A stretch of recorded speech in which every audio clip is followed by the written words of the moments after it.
Hola, ¿qué tal? ¿Cómo estáis? Bueno, bienvenidos a Hiperactivados, bienvenidos a nuestro humilde canal de psicología, que esperamos que también se convierta en el vuestro, y bienvenidos a este primer vídeo que hacemos, ¿no?, de presentación y que aprovecharemos luego para hacer un breve consultorio. Entonces empezamos un poco presentándonos.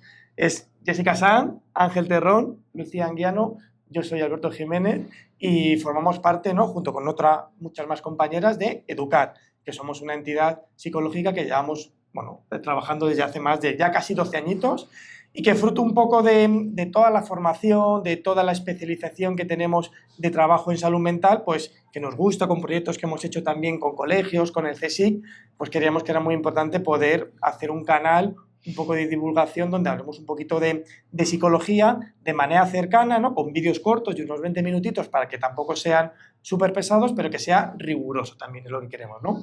Entonces, bueno, voy a dar paso a mis compañeros si quieren decir algo y luego pasamos al consultorio. Pues yo creo que muchas ganas. Esta idea surgió hace más o menos 2 años y por fin estamos aquí, sale el canal ya este próximo lunes, con mucha ilusión. Yo creo que vamos a tocar temas muy atractivos, vamos a hablar de preocupaciones del día a día. Por mi parte, yo voy a estar en 2 secciones. En una primera sección un poco más formal, donde vamos a hablar de una manera más rigurosa, trayendo pues, estudios científicos de temas de actualidad, y en otra sección que va a ser psicología de lo cotidiano, donde sí, de una manera un poco más informal, vamos a ponernos a prueba, en este caso Alberto y yo, sobre qué sabemos de distintas temáticas. Por mi parte, con muchas ganas y mucha ilusión. Muy bien. Bueno, yo, como ha dicho Alberto, soy Ángel. Quienes me conocéis sabéis que estoy muy focalizado en el TDAH, ¿vale? En ello, bueno, pues llevo muchísimos años trabajando. Por lo tanto, junto con Alberto me voy a encargar, ¿no?, de la parte más referida al trastorno. En mi día a día trabajo con escuelas de familias, talleres, las propias sesiones y además, bueno, aunque esto suena un poco friki, ¿no?, hay familias que me dicen esto es un poco friki, una de mis motivaciones principales precisamente es esa, ¿no?, o sea, investigar sobre nuevos estudios de TDAH.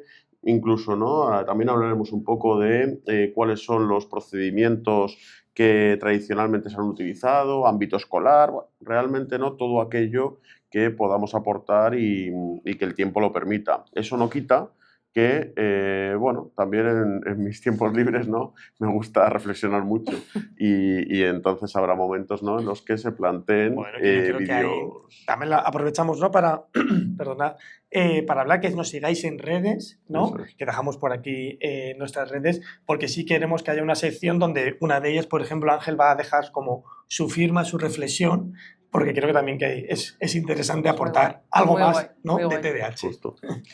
¿Qué tal? Yo soy Lucía y bueno, pues nada, yo vendré de vez en cuando, me pasaré por aquí para hablar sobre distintos temas que nos propongáis. Yo os animo muchísimo a que participéis, que al final esto yo creo que es lo interesante, ¿no?, que podamos responder a lo que a vosotros os interese, y nada, muy contenta y muchas gracias por estar aquí y esperemos que os guste tanto como a nosotros. Por último, sí me gustaría agradecer, ¿vale?, porque todo lo que vais a ver se graba, ¿no?, como nosotros decimos, el trabajo de campo, ¿vale? A veces escucharéis sonido de fondo porque se está grabando en el Colegio Santa María de la Hispanidad gracias a la generosidad que han tenido. Sí.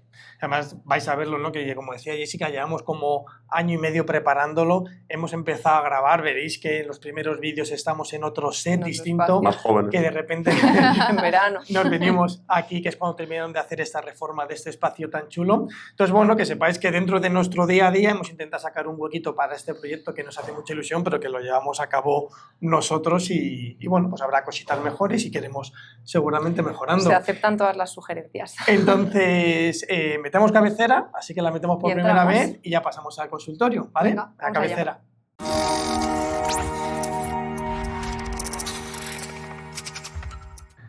Vale, pues empezamos con las preguntas, ¿no? Sí, antes de, bueno, pues ya lo vamos a pedir, no es el primer vídeo, si podéis dar al botón de suscribiros, ¿no?, que nos va a ayudar que nos vayáis siguiendo para que os vayan saltando los nuevos vídeos y así podamos ir creando una pequeña comunidad. Yo creo que nos viene bien, además es gratuito, así que bueno, si os interesa y nos queréis acompañar, le podéis dar al botón. Por aquí o por las otras redes, estamos también en Instagram, en TikTok, etcétera, etcétera. Vale, hemos hecho consultorio, ¿vale?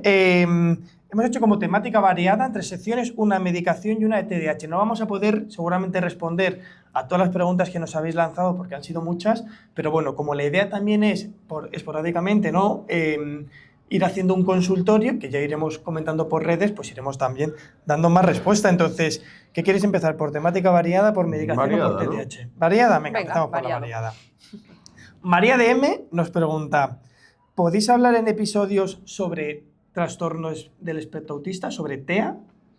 A mí es un tema que me interesa mucho. Sí. Además, lo comenté hace poco que me gustaría hacer una formación específica en TEA porque me parece un tema muy interesante. Así que por mí sería fantástico que podamos dedicar un ratito a revisar estudios, porque yo es cierto que estoy un poco más alejada de este trastorno, pero me gustaría mucho leer y que pudiésemos revisar los últimos estudios científicos sobre este tema. Claro. Incluso parte de sintomatología, ¿no? O sea, como especialista en TDAH, es verdad que hay parte de sintomatología que se comparte, es decir, rigidez, baja tolerancia a la frustración, ¿vale? O sea, son cuestiones que, siendo dos trastornos totalmente distintos, bueno, por H o por B también estamos un poquito acostumbrados a algunas áreas. No, incluso hay muchas veces que nosotros tenemos niños en consulta que incluso la sintomatología TDAH parece que no se tiene que tratar porque hay un TEA que parece que prevalece, cuando muchas veces no es así. Entonces sí que consideramos que es una aportación muy buena y que yo creo que podríamos dedicar un espacio. Más me parece interesante porque una de las cosas que se está diciendo es que cuando hay un diagnóstico de TEA, que es el prioritario, es el principal, no entra el diagnóstico de TDAH, porque muchas de las sintomatologías de inatención, de desregulación emocional, se explica desde las dificultades propias del TEA y no del TDAH. Sí puede existir estos TDAH que no vemos que pueden tener rasgos que a lo mejor no llegan a unos criterios. Me parece que es un tema interesante que ya hemos visto que en una mini pregunta Nos interesa. ha dado margen. Eso es. Lanzo siguiente, ¿vale? Neila90 nos pregunta, ¿cuál ha sido el día que más te emocionaste al ver un logro de un paciente? No sé si tenéis alguna... Además me parece interesante porque siempre como que se nos enseña desde la carrera como que el psicólogo no puede mostrar emociones y tiene que ser casi como una piedra delante de un paciente distante. Yo no estoy de acuerdo. Yo creo que eso es más al final un poco psicología antigua, ¿no? O sea, eso de como que hay mucha diferenciación, mucha escala de autoridad, por así decirlo, y al final, desde luego, los que estamos aquí, el estilo que tenemos es muy familiar, muy campechano, y claro que nos alegramos por éxitos de nuestros pacientes y compartimos incluso alguna experiencia personal, y yo creo que no hay nada de malo, incluso que la psicología a día de hoy es más así que de otra forma. Yo creo, a mí personalmente siempre me gusta contarles a los chavales las dificultades que atravesé hasta llegar a día de hoy.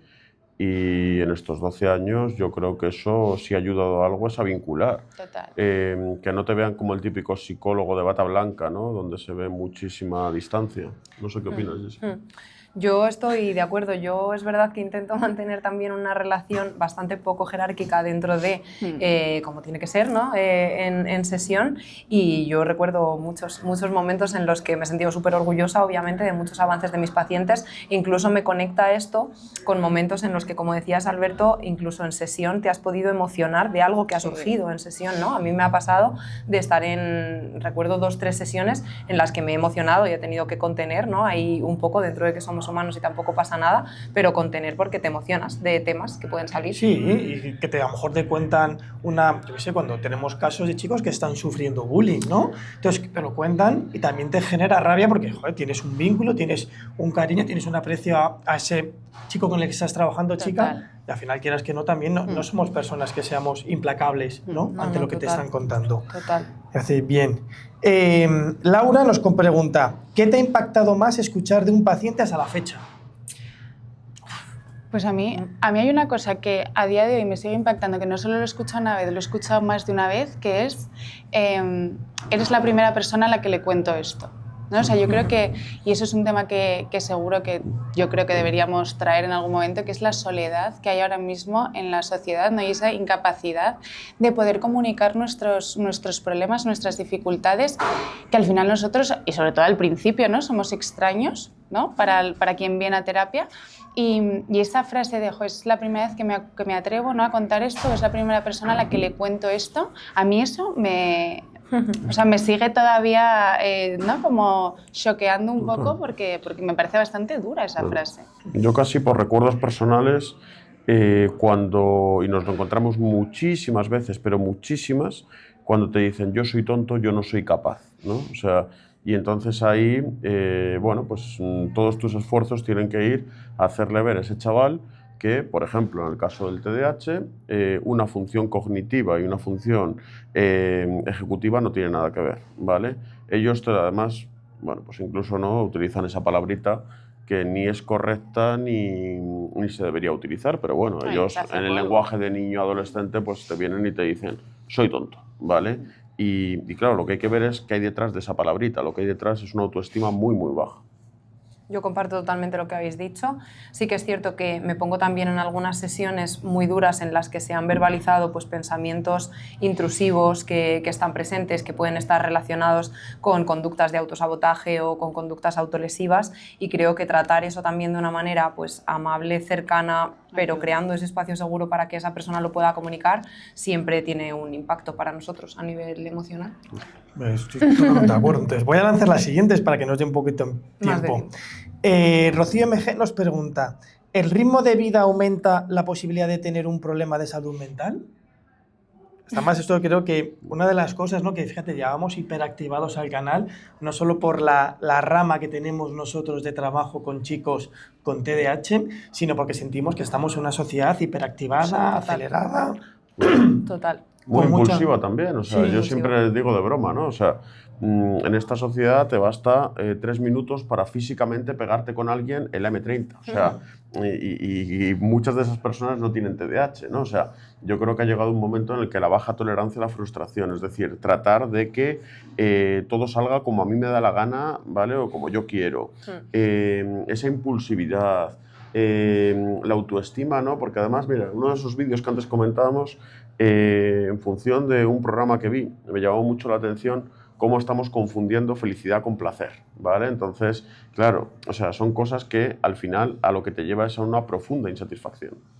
Sí, total. Yo creo que además hay ahora un aspecto que se considera una virtud, que es el multitasking, ¿no? El poder estar a muchas cosas a la vez, que yo creo que tiene también bastante de conflictivo a la hora de disfrutar del momento, a la hora de parar y hacer las cosas un poco más despacio, que creo que está pues eso, muy relacionado con tener que estar a todo. O sea, al final es muy difícil conciliar una vida personal con la profesional, con la social, bueno, creo que es complicado. Yo esto lo propongo como tema para algún día que tengáis. Me parece muy interesante porque además porque da para mucho. Recientemente se está hablando mucho, ¿no? En redes, a través tal, de que hay que tener en cuenta el contexto que vivimos las personas, que vivimos la sociedad, y vivimos en un contexto de crisis, donde hay mucha presión, donde hay el problema de la vivienda, el problema del trabajo digno. Al final, todas estas cosas, ¿no? Están generando un impacto y nos impactan, y tiene mucha relación con los estados de ánimo, con nuestro bienestar personal, como dice Ángel, también un poco con la autoestima, con el sentimiento de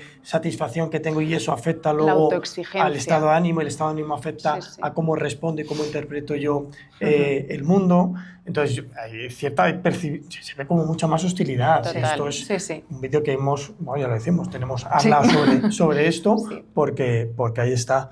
Qué guay, me parece, sí, estoy de acuerdo, creo que es un tema a tratar. Es más, creo que, por ejemplo, eso lo podemos comentar cuando haremos la tertulia de actualidad. Creo que van a haber un montón de temas sobre esto, para hablar seguro. sobre esto. Y si no van a ir dirigidos al final. Exactamente. Sí. Dani nos pregunta, ¿vale? Eso está bien, interesante. Dice, ¿vais a hacer entrevistas en el canal? Sí. Queremos. Al menos queremos. Volvemos un poco a lo mismo, ¿no? Al final esto vamos sacando ratitos que vamos teniendo nosotros, y la idea, tenemos idea de hacer entrevistas.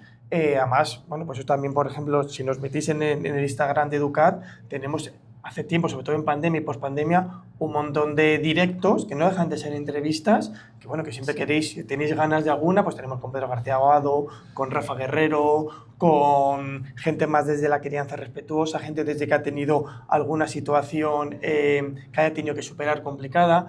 Ahí está interesante, y os dejamos mientras, por si queréis satisfacer entrevistas. Ahí son directos de Instagram, pero que están bien. Pasamos a temas de medicación, preguntas. ¿Hago las 3 en una? ¿O cómo...? Estaban relacionadas. Vale. Mi pregunta, Broge, ¿vale? Y Gloria Torres dice, ¿alguna medicación natural antes de empezar medicación de TDAH? Y en relación a esto nos preguntaban también si funciona el jarabe Diamil. Mira, precisamente hablando de las entrevistas, ¿vale? Yo creo que podría ser bueno entrevistar a profesionales médicos, psiquiatras, neurólogos. Yo siempre, ¿vale? O sea, la poquita aportación que puedo hacer sobre esto es que en ocasiones, ¿no? Y todo esto dicho por neurólogos, psiquiatras, la medicación o algunos complementos pueden ser necesarios, nunca suficientes.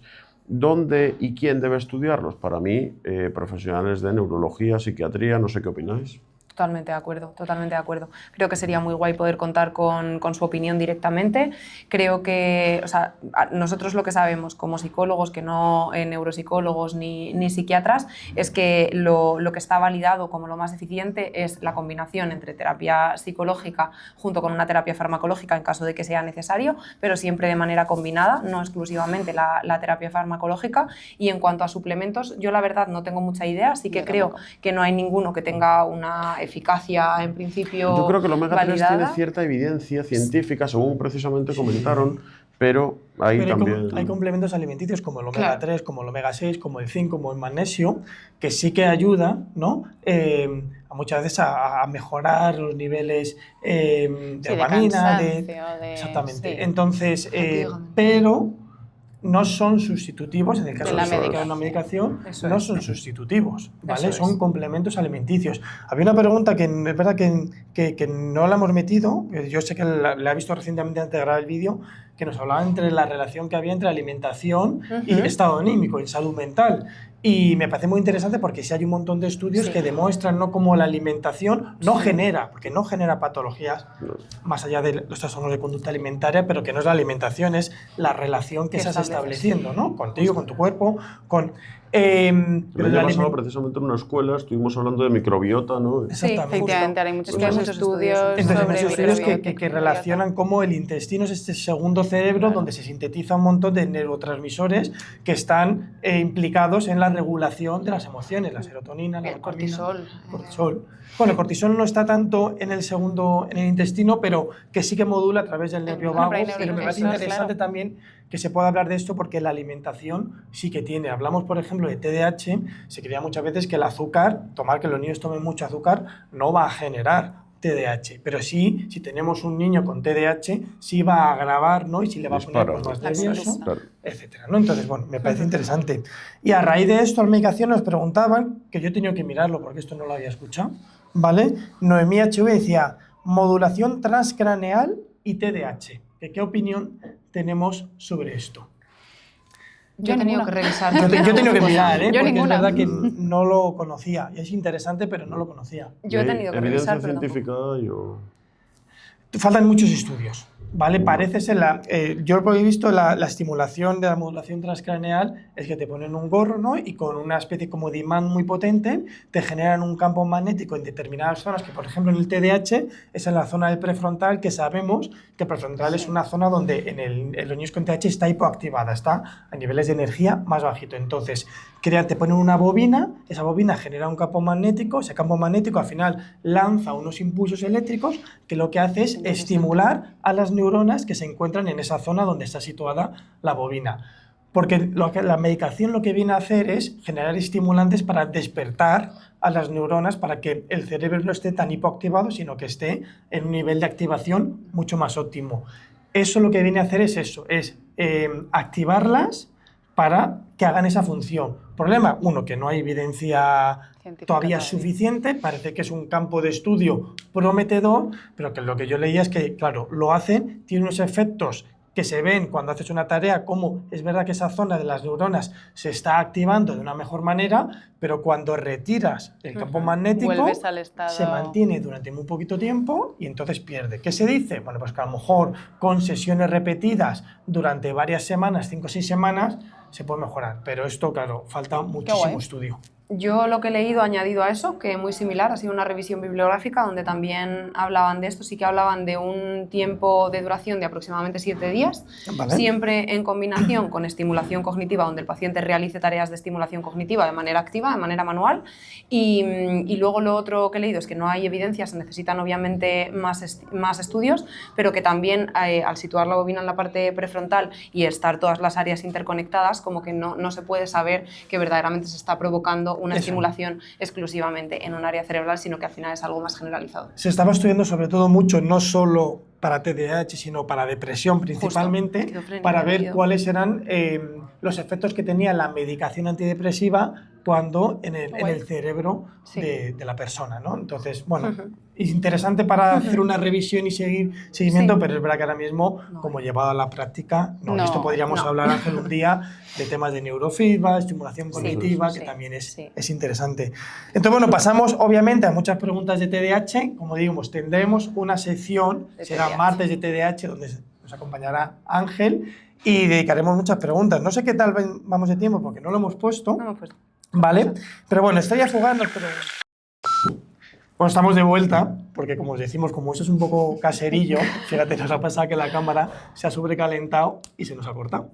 Volvemos. Entonces, retomamos y decíamos que pasábamos a la parte de preguntas de TDAH. Y vuelvo a formular la pregunta porque no sé exactamente dónde se ha cortado. Entonces decía, Estrella Fugaz nos preguntaba, ¿qué puede limitar a un TDAH para no querer aprender o estudiar? ¿Y cómo luchar contra esto para que avance? Vale.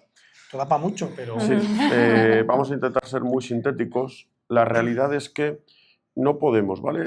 Generalmente se comete un error, el error que se comete... Recreo. Eso es. O cambio de clase. Vale. El error que se suele cometer es tratar de comparar chavales sin dificultad atencional con otros que la tienen, ¿vale? Los niños y adolescentes se orientan mucho por el principio de facilidad y chavales con TDAH no tienen facilidad para los estudios. ¿Por qué? Nosotros siempre hablamos de 4 áreas, ¿vale? Contestando a la pregunta, ¿por qué esa resistencia académica? Porque las funciones ejecutivas están alteradas, carecen de estrategias eficaces de estudio, ¿vale? Entonces, incluso dando una pequeña solución. ¿Qué hay que hacer? Pues a lo mejor no potenciar un estudio mediante lectura, sino una reelaboración por escrito. Como dice Alberto, esto tendría muchas aristas, porque es que a mi hijo tampoco le gusta escribir, ¿vale? En tercer lugar, trabajar la comprensión lectora y en cuarto lugar, la expresión escrita. Cuando ellos empiezan a sentir capaces en estas 4 áreas, realmente a nivel motivacional todo mejora, ¿no? Y la resistencia baja. Eso es.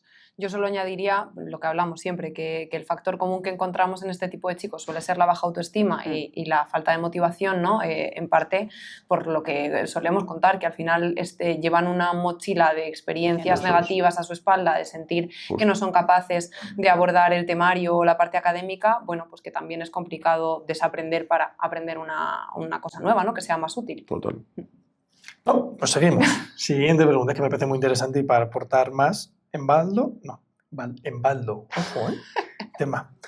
Patri X nos pregunta, bueno, nos pide información sobre inteligencia límite y TDAH. Vale, eso sobre todo a efecto de, a ver, como hemos dicho antes, función cognitiva, función ejecutiva no tienen nada que ver, ¿vale? Nuestros chavales pueden tener, ¿vale? O sea, chavales con TDAH pueden tener todo tipo de inteligencias. Sí que es verdad, ¿vale?, que a veces los resultados de las pruebas son más bajos de lo que deberían ser en realidad, porque la función ejecutiva a la hora de evaluar la función cognitiva sí afecta, ¿vale? Pero como hemos dicho, no tiene absolutamente nada que ver una con otra, ¿vale? A partir de aquí, vamos a intentar hacer la respuesta medianamente sencilla. Sí que es verdad que cuando tienes atención bajita e inteligencia también bajita, es un multiplicador. De ahí a que, sobre todo, tengamos que poner el foco en qué es lo que se hacen desde los coles, ¿vale? Eso, por ejemplo, a la hora de discernir si se debe aplicar una adaptación curricular significativa o no, ¿vale? Uno de los criterios también es estudiar la capacidad intelectual. Sí. Yo creo sobre todo que es lo que tú has dicho, que al final es verdad que se puede complicar un poco más y que quizás hay que actuar más en otros contextos, ¿no? Ya no solo en un plano más académico, centrarnos y empeñarnos en un plano tan académico como más contextual en el cole, con unas adaptaciones pues eso, emocionales también. Claro, o sea, sería un poco tratar un poco más el contexto, ¿no? Yo creo que me iría también más por ahí, también tratar más el contexto. Bien. Habéis hablado de tema emocional, entonces la siguiente pregunta que nos lanza Sandra Mulero es ¿por qué emocionalmente son tan débiles en TDAH? Me imagino que es ¿por qué los chicos y chicas con TDAH son emocionalmente tan débiles? Aquí había que hacer un matiz, ¿no? Un matiz, bueno, sí. Entonces, lo primero, el tema de debilidad no es, evidentemente, son mucho más reactivos, son mucho más, sí, sufren muchos más torbellinos emocionales, ¿no? Pero yo nunca querría ver la sensibilidad como un defecto, como una debilidad, justo. Y que sobre todo yo creo, perdón Ángel, es que el TDAH también, no sé si os pasa un poco que hay veces que se entiende como que solo es una problemática atencional, como nos puede pasar con la depresión, que pensamos que es una persona que está llorando en la cama, o con bipolaridad, que no tiene nada que ver, ¿no?, lo que es el trastorno con lo que realmente es. Y bueno, al final aquí nos encontramos también con esto en TDAH. El TDAH no solo tiene un componente atencional, sino también tiene un componente emocional. Yo solamente podría completar que las dificultades en desarrollo emocional, que sí suelen ser características, a veces lo que hacemos es que nos enfocamos muchísimo en la gestión y lo que tenemos que saber es que para trabajar a nivel emocional, como nos planteabais, es también muy importante trabajar el reconocimiento y la expresión, ¿vale? Generalmente nos quedamos siempre en lo que sobresale. Es que mi hijo gestiona mal las emociones, ¿vale? Pues a lo mejor tu hijo no tiene un desarrollo emocional correcto, pero hay que empezar desde el principio, ¿vale? Reconocimiento, expresión. Vamos a contar un poco en contexto, ¿no? Como estamos en el cole, es hora de recreo, entonces suena el timbre porque los chavales vienen aquí a recoger el bocata y me está entrando un hambre, por cierto, tremendo. Entonces, bueno, esperemos que no se mezcle mucho el ruido y que lo podamos luego salvar, pero bueno, que sepáis qué es esto, cosas de... Y quedan poquitas preguntas. El falso directo. Sí. No sé si querías añadir tú algo, Jessica, o lanzamos la siguiente pregunta. Pues la verdad es que se habla mucho de la dificultad atencional de Ángel, pero yo he tenido que desconectar, mi cabeza ha desconectado 30 segundos y me he perdido un pelín. Así que, siguiente pregunta. Sí. Venga, Tami FB nos dice, los niños con TDAH que no tienen problemas académicos, pero sí de conducta, ¿qué hacen en los coles? Yo aquí quiero contar un pequeño, ¿vale? O sea, mis familias de las escuelas, es que, ¿vale? No voy a decir el día que soy, pero concretamente esta tarde, ¿vale? Nos toca... saben que la gente estamos grabando. Claro, ¿vale? O sea, nos toca revisión de protocolos. Hay un aspecto muy importante, ¿vale? Porque, contestando primero a la pregunta, habitualmente lo que pasaba, bueno, hace 20 años no se hacía frente ni a la dificultad atencional ni a la conductual, ¿vale? Te relegaba y te iba enseñando la puerta de salida. En los últimos años se hace mucho frente a la dificultad atencional, pero se está dejando fuera la dificultad conductual. Me alegra, pero todavía estamos lejos, ¿no?, de poder encontrar el camino correcto. Me alegra ver que algunos protocolos de algunas comunidades autónomas están empezando a reflejar algunos aspectos conductuales, a lo mejor marcados por la impulsividad, por la baja tolerancia a la frustración, y aún así creo que hay mucho que avanzar, porque como bien comentáis, hay chavales que a lo mejor la dificultad atencional no está conllevando un fracaso escolar, pero por el contrario, tienen ciertos comportamientos disruptivos. ¿Por qué no poner medidas ante ellos?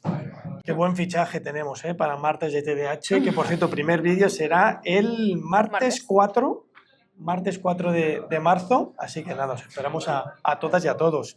Venga, lanzo las últimas que van quedando 3. Rocío AL pregunta, acaban de dar el diagnóstico a mi hija, ¿por dónde empezar? Un tema interesante. Pues, responder quien queráis. Yo lo primero llamaría la calma, ¿no? Que al final es verdad que cuando obviamente a un hijo, ¿no?, le llega cualquier diagnóstico, pues te aturulla la cabeza. Entonces yo creo que lo primero es respirar, tranquilizarse. Siempre decimos, ¿no?, que el TDAH ciertamente en sí no es algo grave, es verdad que de crianza es rollo, es tedioso, pero todo se aprende, todo se maneja. Volvemos con el corte, ¿vale? Hemos dado acceso a la publicidad. Aquí podemos meter publicidad, sí. aprovechando, si alguien quiere. Hola. Aprovechando que se nos calienta la cámara. Entonces voy a volver a hacer la pregunta, ¿vale? Decía Rocío AL que acaban de dar el diagnóstico de mi hija, que por dónde empiezo. No, bueno, yo diría que ante todo calma, que es una cosa que angustia mucho. Sí, por si acaso habla un pelín más alto, sí, porque no sé cómo va a coger. Que ante todo pidamos un poco de calma, que obviamente asusta mucho porque es una novedad, es un diagnóstico psiquiátrico, ¿no? Pero que nosotros decimos al final que el TDAH obviamente no en todos los casos, pero no suele ser algo grave, ¿vale? No es un trastorno grave como otros, es una cosa que es tediosa en el día a día. La crianza es complicada porque es verdad que es más complicada y requiere más esfuerzo, ¿no? que a lo mejor en otros niños que no tengan estas dificultades, pero que sobre todo consultéis a profesionales, porque muchas veces nos encontramos papás, ¿no? con que vienen con un informe que no saben nada ni entienden nada y se asustan incluso más de según qué palabrejos, que luego a lo mejor no es tanto. Entonces yo diría que calma, que consultéis con un buen profesional y que todo tiene en esta vida mejora y capacidad ¿no? de comprensión. Y no pongamos el foco solamente en el chico o chica con TDAH. Es decir, nosotros hablamos mucho también de blindar la situación familiar y la situación escolar. Es decir, los colegios tienen que aplicar una serie de medidas, habrá que estudiar con ellos cuáles son las medidas más adecuadas y a nivel familiar tenéis mucho camino y mucho que aprender. Entonces, realmente creo que nos equivocamos cuando tenemos a lo mejor la visión también antigua de ahí te dejo a mi hijo que tiene TDAH, ya me le devuelves cuando esté bien. No, esto tiene que ser un proceso multidisciplinar y multimodal. Totalmente, Genial. totalmente. Y lanzamos última pregunta. Sentimos las que se hayan quedado fuera, como digo, daremos Siguiente más espacio. Y Martuki 201 nos dice, ¿qué posibilidad de éxito hay en el plano académico si al TDA, en este caso, o podría valer igualmente para el TDAH, le sumas una dislexia?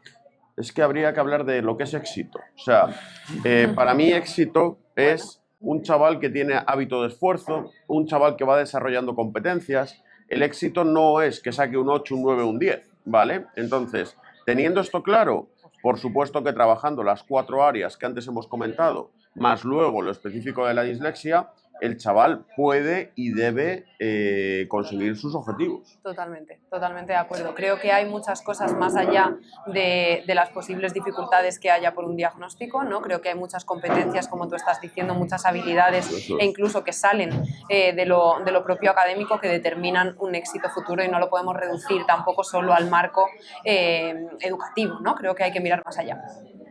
Estupendo. Bueno, pues nos vamos a despedir por hoy, Sí. ¿vale? Agradeciéndoos que nos hayáis acompañado en este vídeo, animándoos, como decimos, a suscribiros, a seguiros en nuestras redes y acompañarnos de más días. Empezaremos ya yo creo que este jueves ya empezamos a sacar alguna cosilla, ¿no? El lunes es el primer vídeo, lunes 24 primer vídeo. Claro, ese es el lunes 24, es el vídeo del lunes 24. Exacto. Entonces, este jueves yo creo que ya sacamos y ya empezamos con la dinámica de sacar sección de general, sección de marcas TDAH, psicología de lo cotidiano, iremos metiendo pues la actualidad, iremos metiendo también el consultorio. Así que nada, os dejamos también que os animamos que en la cajita de comentarios nos podáis lanzar temas de TDAH, no TDAH, de lo que queráis y estaremos encantados pues de irlos respondiendo y irlos leyendo. Así que nada, cortamos por hoy, ¿no? Muchísimas gracias. Gracias. Muchas gracias.